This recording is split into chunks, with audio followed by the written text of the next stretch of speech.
Hi. The title of my talk today was suggested to me by this sign which hangs in, I suppose, the city's most important food retail outlet, the Old English Market. And as you can see, the sign says Cork. It's the food capital of Ireland. And I suppose what that suggested to me was that Cork was the first place for food in Ireland.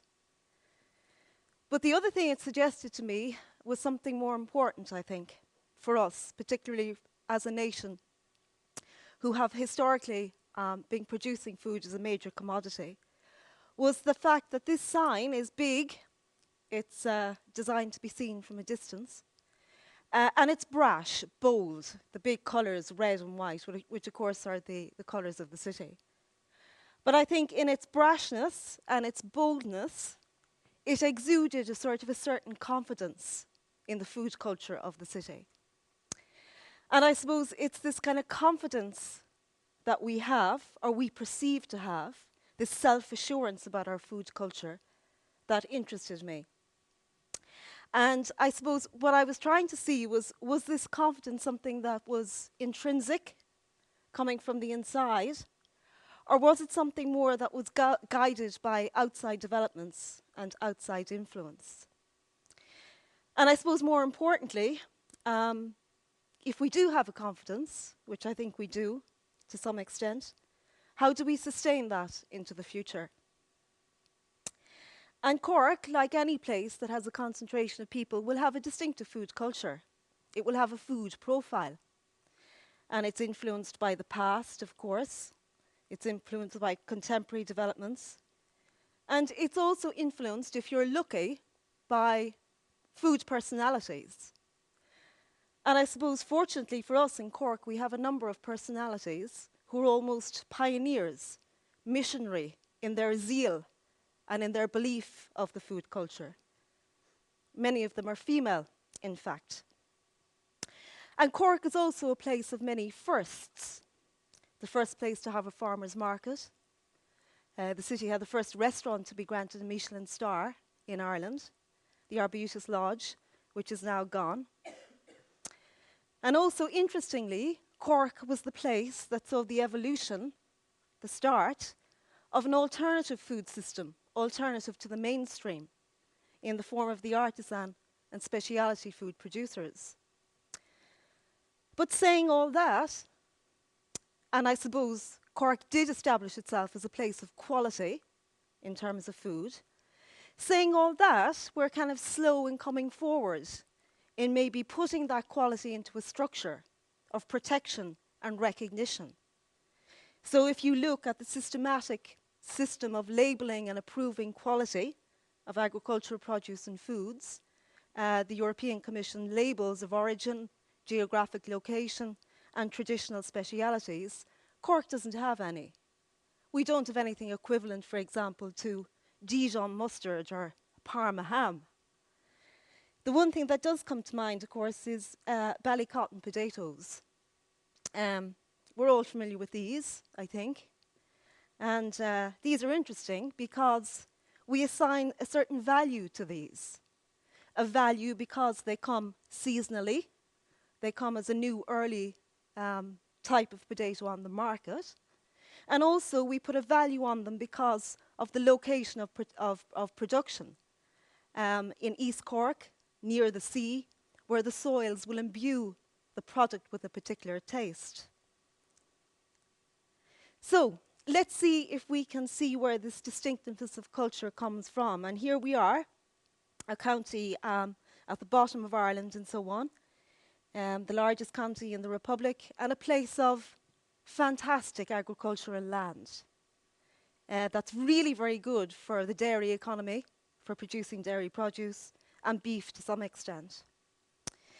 And it also has an extensive coastline, stretching from east to west. And you can see Ballycotton there on the map that we spoke about. We'll be going to other places now as well, particularly Irees, and back to East Cork as well. But the other thing about Cork is that it has the Port of Cork. And that was very interesting because historically the Port of Cork gave us a certain confidence. and it brought a kind of an economic confidence to the city. But what it also did, I think, the Port of Cork, was that it established itself as a point of giving produce away. And I suppose it really emphasises and draws into focus this fact that we are an export-driven food economy. And historically speaking, for example, the best that the county could produce, literally the fat of the land, the butter, was given away and moved across the globe. And by the turn of the 19th century, Cork was home to the largest butter market in the world. And at the same time, what was developing was the fact that Cork established itself as an area specialising in the curing of beef, in the production of salted beef, that again we exported around the world. And the fallout from that is that for the city of Cork in particular, it left Cork with a particular sort of local taste or local personality. And we remember these as being sort of traditional specialities of the city itself. So I've just a few slides now to remind you of what the traditional specialities are. And these sort of are the byproducts of an industry that brought incredible economic buoyancy and confidence to the city until the turn of the 20th century. So these are the things really that couldn't be exported. They're the offal, the offcut, and so on, which needed to be used up. And they were particularly useful to the urban poor, giving them a nutritious and cheap food supply. Tripe and drisheen, for example. This is tripe. This is honeycomb tripe. As you can see, it looks like a honeycomb. Comes from the second chamber of the cow's stomach. And this is the price of tripe on the Cork market just last week. It's quite reasonable, as you can see. And we also have this very distinctive blood pudding made from the blood serum of cattle. And we also have other things which are still, I suppose, apparent or leave an impression on the foodways of the city. A lot of them as well would be the byproducts of trade and trading activity. Things like buttered eggs, a way of preserving eggs to give them longer shelf life. And also items that sort of reflect a very strong baking curing industry in the city. Again, these are the offcuts of the industry. Salted pieces of the pig, anything from his head down to his tail. In this instance, they're salted ribs in the form of salted bodice. And other things that are also reminiscent or speak of an older trade, this time in fish. And this is salted, it can be either salted ling or salted cod. And I suppose as I was growing up as a child in the city in the 70s, these things were still current to some extent. But I don't think they speak of the food tastes and personality of the city anymore. They're minority market commodities. We remember them with nostalgia more than with taste and desire to eat them. And I think in the 1970s, Cork became a place and the location which directed further afield in an Irish context change. Change in direction, change in the form of rejection of things, the acceptance of new things, and then the idea of accepting again the things that we rejected. And I think in that sense, Cork is distinctive because it became the location of changes that manifest themselves in greater ways in a national context. In the 1960s and the 1970s, I suppose, what was happening was that instead of being enamoured with the traditional specialities, we began to feel that these were too familiar, too commonplace. And specifically, they didn't reflect the novelty and the diversity and the exoticness of the world that was there. And I suppose they also, this sort of rejection of the local kind of marked not just Ireland's entry, but the Western world's entry into an era of high modernity. So, for example, we had the novelty of kitchen stoves and refrigerators for a while. And because we're human, once we get what we want, we tend to reject that again then. And we want to do and have something new, something that's unattainable. So for a while there, we were kind of bamboozled by exotic, diverse, novel, new. And Monica Sheridan, this slide that you're looking at here, is, I suppose, Ireland's first celebrity chef. This is the cover and some of the plates from her 1963 publication. And inside as well, she's sort of marking these global changes and ideas. She has chapters on rice and spaghetti and pasta and so on. And then what happens is that, and this is a quotation which we won't read, but a quotation from somebody called Peter Schullier, who teaches social and economic history in a university in Brussels.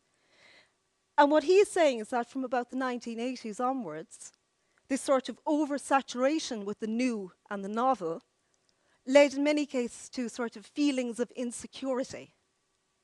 And that manifests itself in our relationship with food. And one of the counter-reactions to that was for us to turn around and look at the local and look at the traditional, manifest in things like the slow food movement and so on.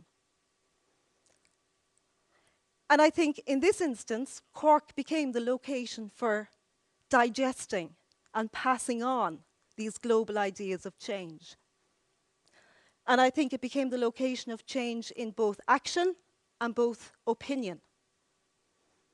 And what you're looking at now, and for the next 3 slides, is the record book of Veronica Steel, of Maline's Cheese in Aries in West Cork.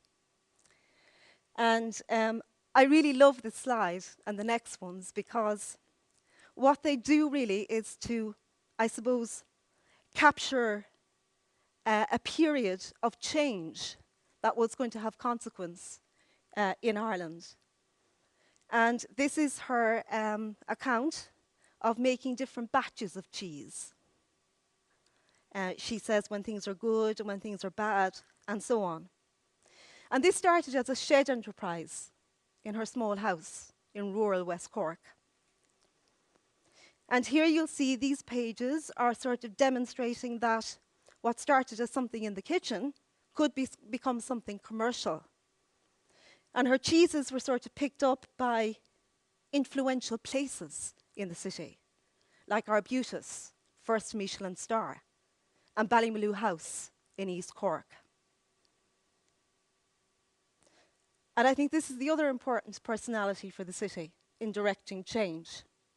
Another woman, and this, as we all recognise, is Myrtle Allen from Ballymaloe House.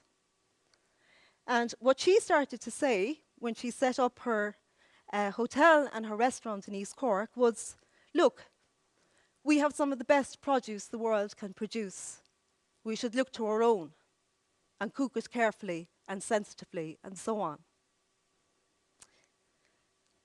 And the repercussions of that change in attitude and assigning value, I suppose, in one instance, was the emergence of the artisan and specialty food sector, which now is quite buoyant. It's about 2% of the market share in food production, retail, and so on, valued at about 400 million. And in Cork, we're very fortunate in that in the place, one place of the Old English Market, here we go again, we have all of these sort of tensions being played out in one place. Because the market is a place which mixes things, has them meet and intersect, the old, the new, the global product and the local product. And also increasingly, a sort of an emphasis on looking to the past, with another female character from the city, Kay Hart of the Farmgate Cafe, who has and had, since the start of her enterprise, the confidence to put what we had rejected in previous times on her menu. But saying all that, I think in Cork we're still sort of suckers for outside affirmation. And as we all know, the Queen came to the market last year, 2011.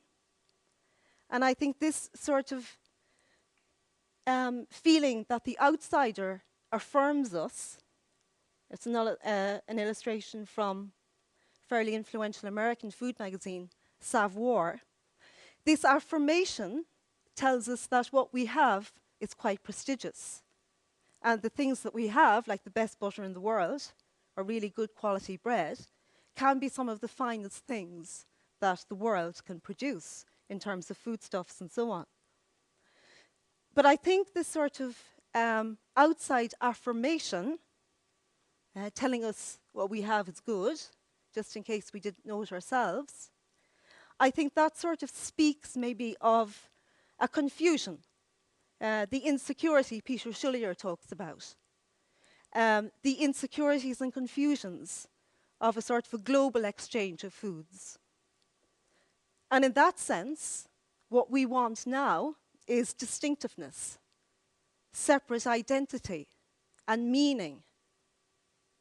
And how that applies to food is by associating foods with place, with land, with the past, and with place.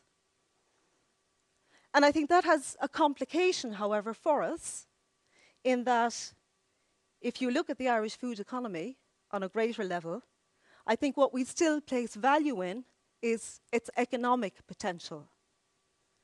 The government target for 2020, Harvest 2020, is to increase exports to 12 billion.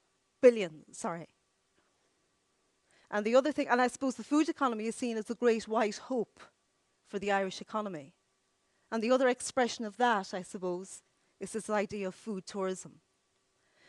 And I begin to wonder, is in placing confidence in economics and placing confidence in tourism just a blending of the old and the new in bringing Irish food to the outside, or even bringing the outsider to Irish food?